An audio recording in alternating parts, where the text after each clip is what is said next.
السلام عليكم ورحمة الله وبركاته. النهاردة فيديو جديد من قناتي انا واخواتي. النهاردة انا معاكم هدير، والنهاردة هنعمل سمك مشوي بطريقة جديدة سهلة وبسيطة بتتبيلة جميلة جدا جدا. وما تنسونيش اهم حاجة لايك وشير للقناة والسبسكرايب واشتركوا في القناة عشان يوصلوك كل فيديوهاتي، ورنوا زر الجرس عشان يوصلوك كل جديد. اول حاجة معانا هنا سمك تونة اصلي، انا نضفته وشلت منه كل حاجة. ده كبير جدا، سمك كبير. السمك هيجيلك نص كيلو او كيلو الا ربع. تمام، نضفتها وشلتها وشلت منها الخياشيم وسبت الراس بس عشان اعملها. ومعانا مقادير اللي هي هنحطها على السمك من فوق: قوطه وفلفل وجزر وبصل. معانا بصل اخضر هناكله جنب الخلطه وهوريكم هنعمله ازاي. اما الخلطه اللي هنعملها زي بتاعت بره بالظبط، هي عباره عن بصل اخضر وثوم وليمون وجزر وقوطه. تمام. والتوابل هتبقى كمون وبابريكا، شويه شطه وشويه فلفل اسمر ثوم وبصل. وهنعمله النهارده بالكاري، معلقه كاري كبيره وبهارات سمك، وطبعا الخل. اول حاجه كده هنحط كده في الخلاط هنا الخلطه اللي انا قلت لكم عليها، اللي هي البصل الاخضر زي ما انتم شايفين كده، والثوم والقوطه والليمون والفلفل الحامي والفلفل البارد برضو. تمام. ونحط عليها البهارات كلها اللي احنا قلنا عليها. تمام.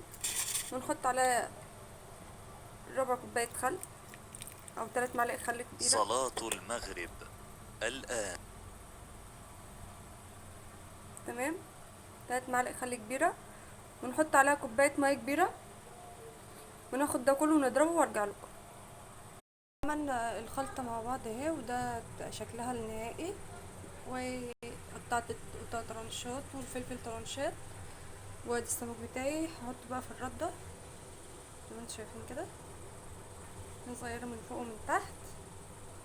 وهوريكم هيشوي ازاي ويستوي ازاي من جوه ومن بره. تعمليه كده بالرده ومن هنا ومن هنا. تمام.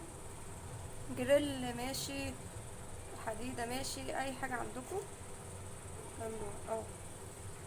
زي ما انتم شايفين كده، تاخدي السمكيه بتاعتك على الجريل بتاعك وتحطي. بسم الله الرحمن الرحيم. اهو نعمل تاني واحده. بصوا انا حطيت السمك هنا على وشه الاول، وبعدين بقلبه على ظهره، وتابعوا معايا الفيديو. انا هنا كده قلبت السمك على الناحيه التانية، وهبتدي بقى احط الخلطه اللي انا عملتها في الخلاط على الوش كده. اهم حاجه تعلي وتوطي وانت بتقلبي. تمام، تحطي كده.